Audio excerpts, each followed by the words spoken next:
तो इस प्रकार से एक प्रश्न नंबर 1 का हो जाएगा। ओ केंद्र वाला वृत्त का त्रिज्या हमें पता है, पी केंद्र वाला वृत्त का त्रिज्या हमें पता है, क्यू केंद्र वाला वृत्त का त्रिज्या हमें पता नहीं, इसका हमें ज्ञात करना है। ठीक, प्रश्न नंबर 1 का जो प्रश्न है इस प्रकार से दिया गया है। तो एक बार पढ़ के बताते हैं इस प्रश्न में क्या दिया गया था। इस प्रश्न में दिया गया है दो वृत्तों की त्रिज्या क्रमशः 19 सेंटीमीटर और 9 सेंटीमीटर है। उस वृत्त की त्रिज्या ज्ञात कीजिए जिसकी परिधि इन दोनों परिधियों के योग के बराबर है। जिसका परिधि क्या कह रहा है, जिसका परिधि का मतलब क्या होता है बता दिए थे। परिधि क्या होता है, इसकी लंबाई को हम क्या कहते हैं, परिधि। इसकी लंबाई को क्या कहते हैं, वृत्त का परिधि। इन दोनों वृत्त की परिधियों का योग, तो योग का मतलब क्या होता है, जोड़। इन दोनों वृत्त की परिधियों का योग, इन दोनों वृत्त के परिधियों का योग और इसके बराबर है। इसके क्या है, बराबर। तो इसका कहने का अर्थ ये हुआ, ये क्या हो जाएगा, एक बड़ा सा वृत्त कर सकते हैं, या तो पहला वृत्त दूसरा वृत्त करके बना सकते हैं, या तो इसको ऐसे करके बनाते हैं।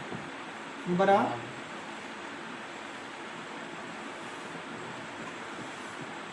वृत्त का व्यास प्लस क्या हो जाएगा, छोटा वृत्त का व्यास नहीं, परिधि ज्ञात करना है ना। क्या ज्ञात करना है, परिधि। बड़ा वृत्त का परिधि प्लस छोटा वृत्त का क्या हो जाएगा, परिधि। इसके बराबर में R3 वाले वृत्त का परिधि कर सकते हैं, या तो इसको डायरेक्ट कर देते हैं, वृत्त का परिधि। इन दोनों परिधियों के योग इसके बराबर है। तो बताओ इसका परिधि, इसका कहने का अर्थ क्या हुआ, वृत्त का बड़ा वृत्त का परिधि, बड़ा वृत्त का परिधि, बड़ा वृत्त का परिधि, बड़ा वृत्त का परिधि प्लस छोटा वृत्त का परिधि, और उसके बाद वृत्त का परिधि। और वृत्त का परिधि का फॉर्मूला क्या होता है बताता हूँ, 2 पाई r, छोटा वृत्त का परिधि 2 पाई r, ये सब बता दिए थे। इसका फॉर्मूला क्या होता है, 2 पाई r। अंतर ये हो जाएगा, इसको r1 कह देंगे, इसको r2 कह देंगे, इसको r3 कह देंगे। ध्यान से समझना, R1 R2 R3 अंतर यही है, पहला दूसरा तीसरा यही अंतर है। बाकी बात 2 पाई 2 पाई 2 पाई, तीनों में 2 पाई का कॉमन है। तो 2 पाई का हम क्या करते हैं, कॉमन कर लेते हैं। बचेगा क्या, R1 प्लस क्या बचेगा, R2 is equal to 2 pi R3, है ना बचेगा। तो ये 2 पाई से 2 पाई कट जाएगा, बचेगा क्या, R1 प्लस क्या बचेगा, बोलो R2 इजिकल टू में क्या बचेगा, R3। तो R1 का मान हमें दिया गया है, कितना है बताओ, 19। R2 का मान कितना है, 9। अब बराबर में क्या हो जाएगा, R3। दोनों को जोड़ते हैं तो कितना होता है, 28 सेंटीमीटर R3 का मान निकलता है। तो R3 इजिकल टू हो जाएगा कितना, R3 इजिकल टू 28, कितना हो जाएगा, 28 सेंटीमीटर, और यही हो जाएगा आंसर। ये पहला प्रश्न था। इसी प्रकार का सेम प्रश्न दूसरा नंबर का है। दूसरा प्रश्न ये कहता है, समझना थोड़ा ध्यान से। दूसरा प्रश्न ये है, दो वृत्तों की त्रिज्याएं, यही प्रश्न है लेकिन इसका परिधियों का योग के बराबर है। इसमें कह रहा है क्षेत्रफल के योग के बराबर। दो वृत्तों की त्रिज्याएं क्रमशः 8 सेंटीमीटर 6 सेंटीमीटर है। उस वृत्त की त्रिज्याएं ज्ञात कीजिए जिसकी परिधि, जिसका क्षेत्रफल इन दोनों वृत्तों के क्षेत्रफल के बराबर है। इन दोनों वृत्तों के क्षेत्रफल के क्या है, बराबर है। समझना ध्यान से, यही प्रश्न है।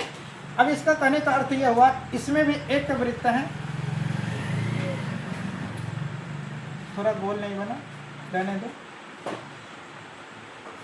इसको पहला वृत्त मान लेते हैं, और इसकी त्रिज्या है कितना, 8 सेंटीमीटर। इसको R1 मानते हैं। इसको क्या मानते हैं, R1 मानते हैं। इसको क्या माने, R1। इसको क्या माने, R1 माने। इसको क्या माने, R1। और इसी प्रकार से दूसरा वृत्त है, इसको क्या मानेंगे, R2। बराबर में एक बड़ा वृत्त है,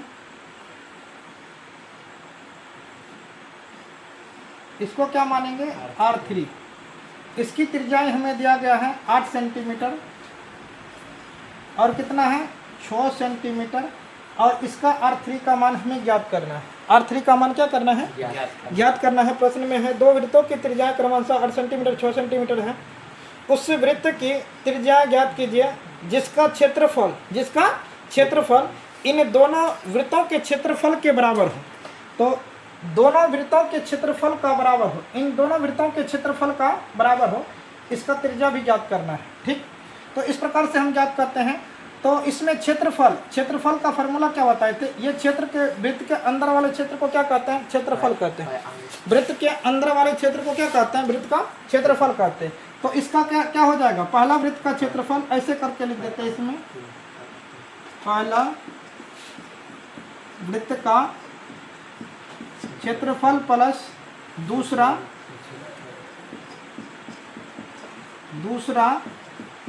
वृत्त का क्या हो जाएगा? क्षेत्रफल बराबर में वृत्त का क्षेत्रफल,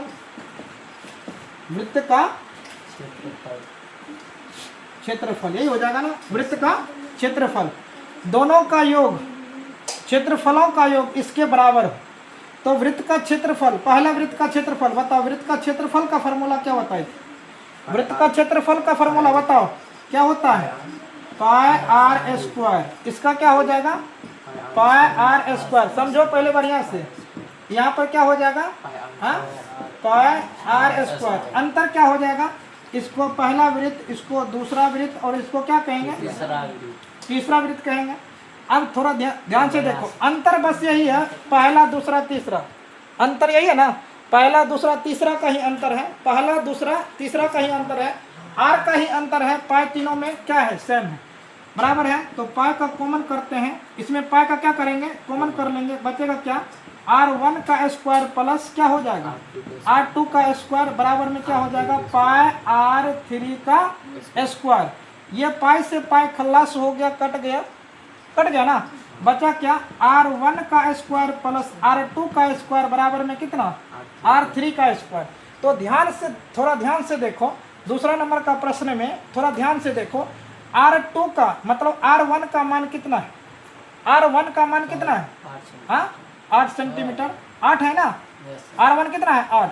तो इसका स्क्वायर हो जाएगा, और प्लस R2 कितना है? 6 का स्क्वायर हो जाएगा, R3 का स्क्वायर हो जाएगा। R3 का क्या हो जाएगा? दिक्कत है किसी को? R3 का स्क्वायर हो जाएगा 8 का वर्ग बताओ, 8 सर R3 पर क्यों सर लिख लिया, कहाँ पर क्यों? यहाँ स्क्वायर हो जाएगा ना, तो यहाँ पर 8 64, 6 के 36, यहाँ पर कितना हो जाएगा? R3 का स्क्वायर, दोनों को जोड़ दो 100 हो जाएगा। कितना? 100। R3 का स्क्वायर, ये स्क्वायर है, इधर आएगा तो रूट में बदल जाएगा। किस में बदलेगा? रूट में। तो रूट में 100 इजिकल टू R3। 100 का वर्गमूल क्या होता है? 10 गुना 10 कर लो, तो ये क्या हो जाएगा? R3। R3 को इधर कर लेते हैं, पक्षांतर कर लेते हैं, बचेगा क्या? 10 का स्क्वायर, इससे रूट कट जाएगा, वर्ग से रूट हटता है, बचेगा क्या? 10 सेंटीमीटर। तो R3 का मान निकल करके आया है कितना? 10 सेंटीमीटर, और यही हो जाएगा आंसर। ठीक, बनाओ।